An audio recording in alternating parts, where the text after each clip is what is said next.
મનગમતી વાર્તા બોલો. વાર્તાનું નામ બે બિલાડી.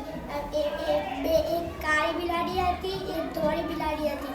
કાળી બિલાડી આ બાજુ, ધોળી બિલાડી આ બાજુ. પછી કાળી બિલાડી જવા લાગી કે ધોળી આ બાજુ, અને એના પાછળ પછી ધોળીને કાળીને ધાબું મોટું દેખો, અને એના ઉપર મોટું રોટલો હતો.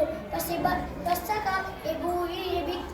કાળી કે એને પાછળ જોયું. કાળી કે તો તું એમાં પાછળ શમ આવી, એટલે પેલી આપણા બિલાડી કે થોડી મરણમાં ના મળે એ શું થાય એ બધું જ વાંદરો જોઈ રહ્યો હતો.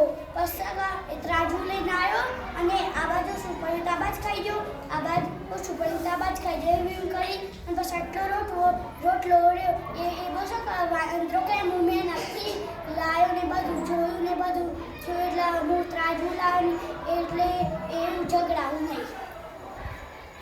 બસ ખાઈ. સરસ.